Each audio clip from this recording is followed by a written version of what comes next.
ప్రతిసారి చూడండి అయ్యా, ప్రార్థన చేస్తే స్వస్థత ఖచ్చితంగా జరుగుతుంది.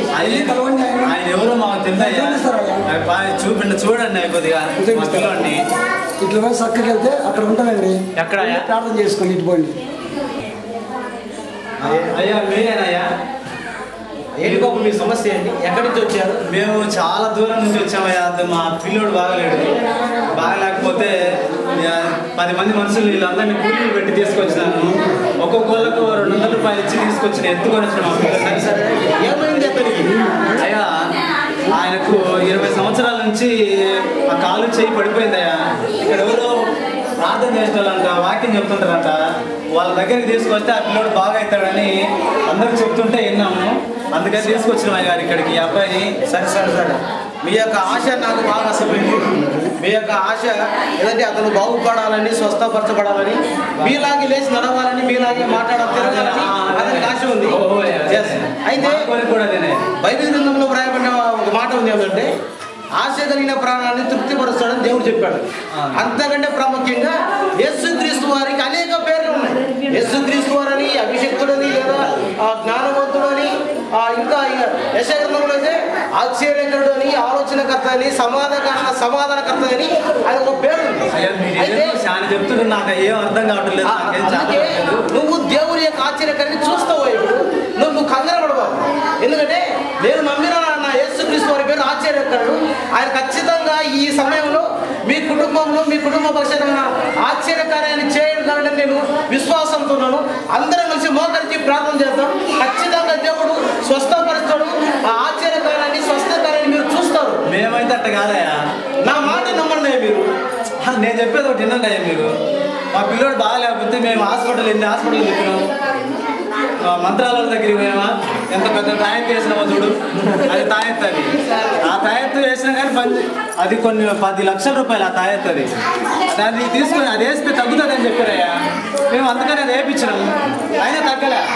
సరే ఇప్పటికి నువ్వు దాదాపు కొన్ని లక్షలు పోగొట్టుకున్నావు. హాస్పిటల్ తిరిగి, వాళ్ళ తిరిగి, అలాంటి పెద్ద మనుషులు కూడా తిరిగి డబ్బులు పోగొట్టుకున్నావు. మీ దగ్గర కూడా నాకు నువ్వేం చెప్పవలసిన పడదు. నేను చెప్పిన మాట పలకు, నేను చెప్పింది చెయ్యి.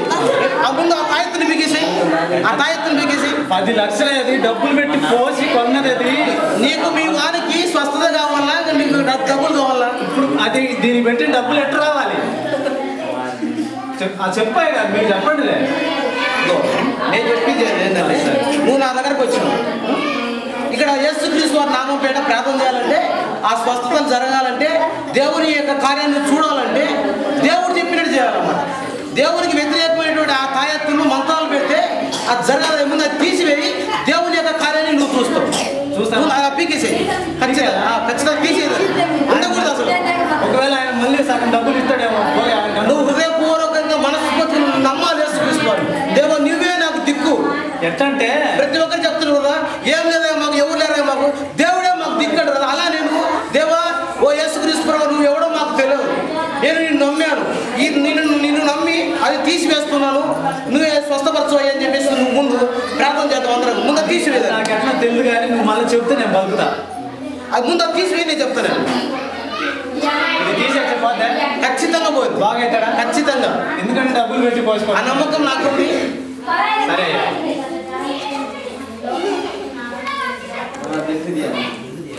బాబు సరే మొత్తం తీసి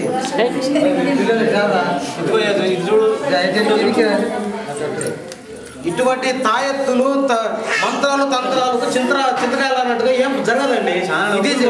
బాబు ఇది బయటపడేసి రాబు, ముందు బయటపడేసి. అందరూ మోకరించండి. నేను చెప్పి పలకండి. అందరూ మోకరించండి. పక్కరండి మీరు పిల్లలు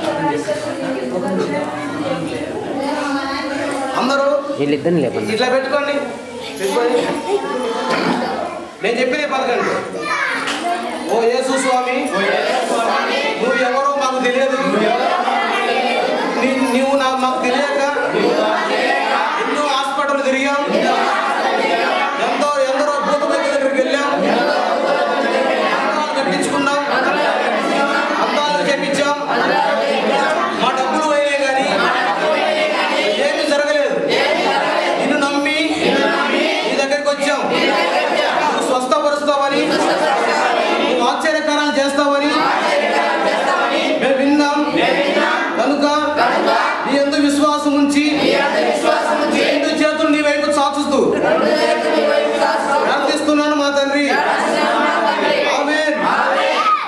ప్రార్థన చేద్దాం. ప్రేమ స్వరూపమైన మా ప్రియ తండ్రి, మీ యొక్క ప్రశస్తమైన దివ్యమైన నామానికి మా యొక్క హృదయపూర్వక వందనవచనాలు తెలియజేస్తున్నాం.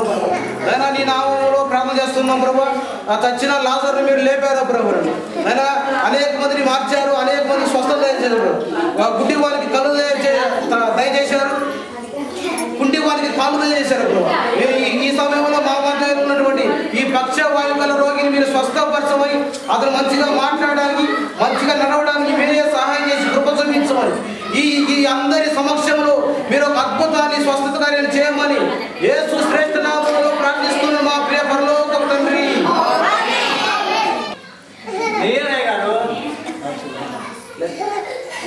చూడండి, నిదానంగా చూడండి. ఎందుకు ఇబ్బంది పెడతారు?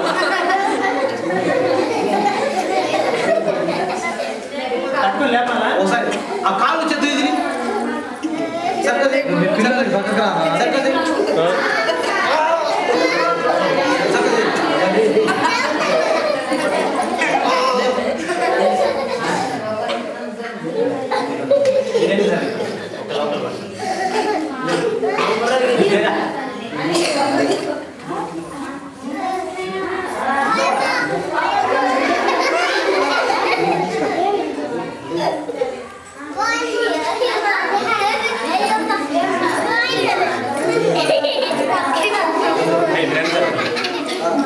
ఆ బాబు చూడండి, ఇంతకుముందు ఈ విధిగా నిలబడినాడా?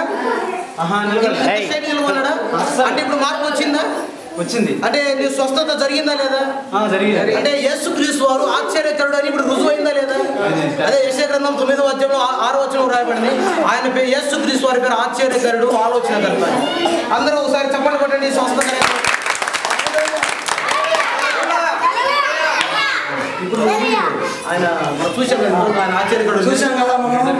ఆయన ఆశ్చర్యకరుడని యెషయా గ్రంథంలో చెప్పిన లేఖనం ప్రకారం ఒక పక్షవాతమైనటువంటి రోగి ఇక్కడికి వచ్చినప్పుడు యేసుక్రీస్తు నామములో ప్రార్థన చేసినప్పుడు కొన్ని ఏళ్ల సంవత్సరం నుంచి ఆయన లెగవలేక, కూర్చోలేక, అనేక కష్టాలు, నష్టాలు, వేదన భరించలేక యేసయ్య దగ్గరికి వచ్చినప్పుడు ఆయన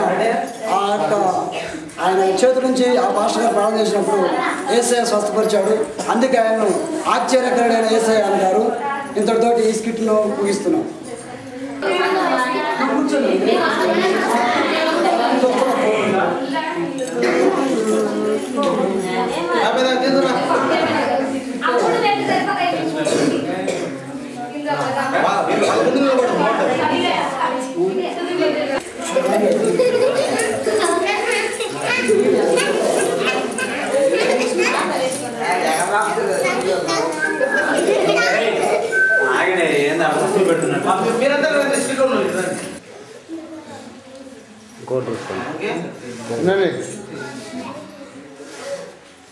రెడీ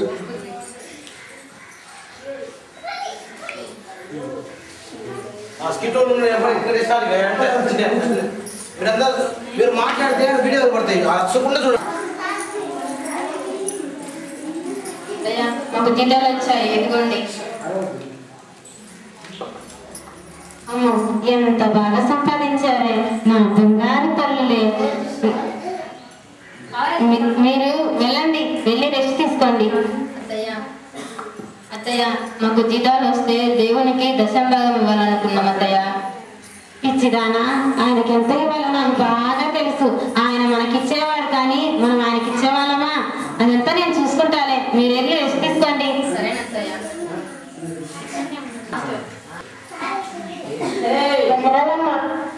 వందనాలు పాస్టర్ గారు, వచ్చి కూర్చోండి. గ్యాస్ లీక్ అవుతున్నట్టుంది మీరు. ఏంటమ్మా ఈ మధ్య మీ కొండల్ని చర్చికి రావడం లేదు?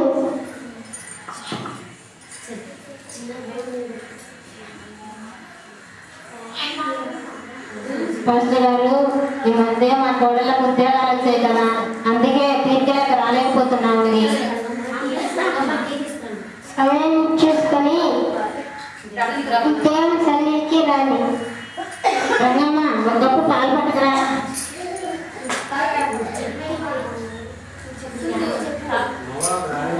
ఈ మధ్య మా కోడళ్ళకు ఉద్యోగాలు వచ్చాయి కదా, అందుకే రాలేకపోతున్నాం పాస్టర్ గారు. పైగా ఇంట్లో మాకు చాలా పనులు ఉన్నాయి కదా, అందుకే ఇవన్నీ మా కోడళ్ళ ముందే జీతం ఇస్తుందండి. అందుకే వాళ్ళు రాలేకపోతున్నారు. పైగా ఆ ఏసే పుణ్యమాన వాళ్ళకి ఉద్యోగాలు వచ్చాయి కదా, వాళ్ళు ఏమైనా న్యాయం చేయాలి కదండి దేవునికి. పైగా నేను కూడా రావాలని మనసుకి ప్రార్థనకి రావాలని ఉన్నా, తీరిక ఇక్కడ రాలేకపోతున్నామండి పాస్టర్ గారు.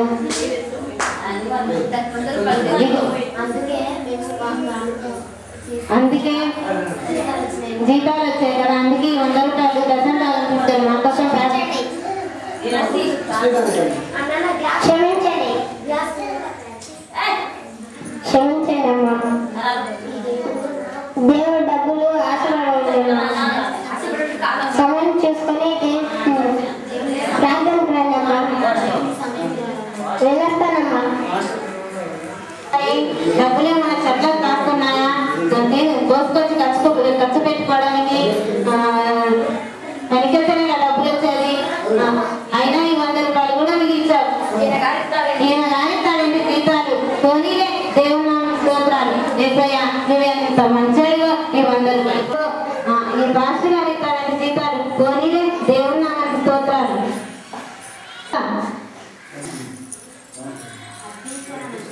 ఇప్పుడు పడుతుంది అలాగే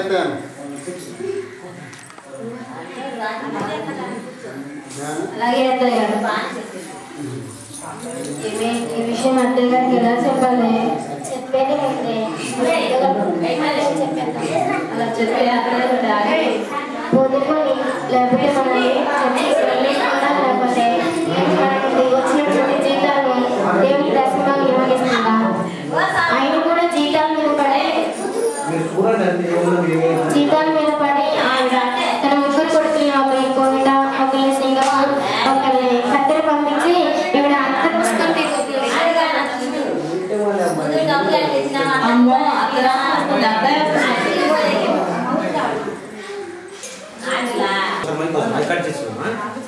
వాళ్ళ మాటలే ఇంకా వేసి ఉంటే బాగుండేది.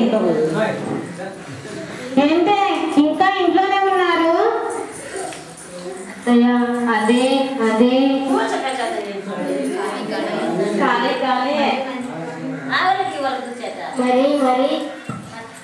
ఏంటే అది కానీ మరి చెప్పేది సరిగ్గా చెప్పండి.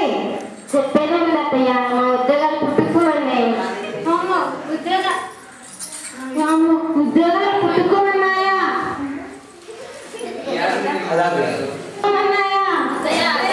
ఏం లేదండి, దూరం జరగండి. ఇంతకీ మీ ఉద్యోగాలు ఎలా పుట్టుకోమన్నాయే? మేమే కాదు అత్తయ్య, మా కంపెనీ వాళ్ళు లెక్కలు సరిగా అంతే కదత్తయ్య. మాతో పాటు పనిచేసేటటువంటి 12 కానీ 250 మంది పనిచేసే వాళ్ళు చేసేవాళ్ళు అందరూ ఖాళీ అత్తయ్య. మీ ఉద్యోగాలు పోవడమే నా కర్మ. మీరు ఇంటి కోడలయ్యారు. అప్పటి నుంచి నా ఆశ్రమం ఆరంభమైంది. నేను వరించలేను తల్లి. మీ ఉద్యోగాలు వచ్చేదాకా వెళ్ళండి. మీరే జాలి చూపించాలి అత్తయ్య. కాళ్ళు పట్టుకున్నంత మాత్రాన్ని కనుగరించి గొప్ప హృదయం నాకు లేదు. వెళ్ళండి. నేను భరించలేను తల్లి. వెళ్ళండి. ఏంటమ్మాయి గారు ఎక్కడికి వచ్చినారు? రంగమ్మ నీ హద్దుల్లో ఉండు. కాదమ్మా, వాళ్ళు అక్కడ కూర్చున్నారేంట?